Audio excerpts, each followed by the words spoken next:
Auzubillah bismillah inna waliyallah wa ma tawfiq illa billah. Salaamaaleykum wa rahmatullah. Mbokki jullit yi mbokki taalibe yi yéen ñi xam ne yéen a baaxu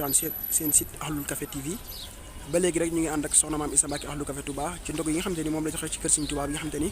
moo ne si jumaa ci pale bi tey ji nag ci fukki fan ak juróom ci weeru koor gi édition 2022 ngeen gis noonu ñu ngi fi nga xamante ni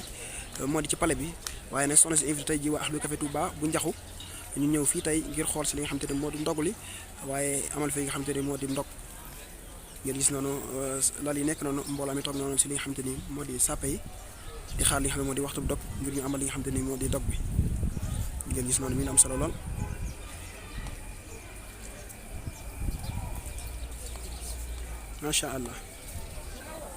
macha allah mel noonu nga gis noonu mbokki taalibe yi toog noonu di xaar li nga xamante ni moo di waxtu dog bi ngir ñu amal li nga xamante ni moo di dog bi. nga gis noonu sunu mbokk soxna yi toog noonu di xaar li nga xam ne moo di waxtu bi. waaye mel ne suñu jàmbaar gi soxna maam Issa Mbacké Ahlul Café Touba dañu suñu mën a fa im suñu masamba nekk noonu taxaw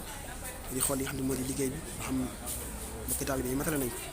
waaye mel ni sàppe yi soxna yi ci biti ñoo nekk noonu ñoom tamit ñu ngi toog ñoom tamit di xaar li nga xam ne moo di waxtu dog bi ci fukkeeli fan ak juróom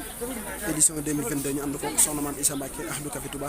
waaye organisateurs yi toog nañ ci kaw ginnaaw xam ne instant lépp toog di xaar li nga xam ne moo di waxtu bi. nga gis noonu suñu mbokki góor yàlla yi sàppe yi góor yàlla yi ñu ngi nekk noonu tam ñu ngi toog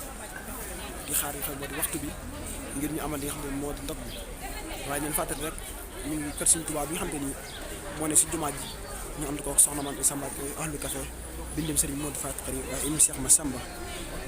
di jigéen ju mën góor ci diinu ak ci islam. xam naa ñu def leen ànd yoon rek wala leen li nga xam ne ñoo ne ci kulaar bi.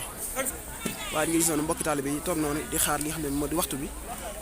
ngir ñu amal li nga xam ne moo di dog bi ginnaaw ba xam ne ñu ngi yor seen ñu bokk seen lépp rek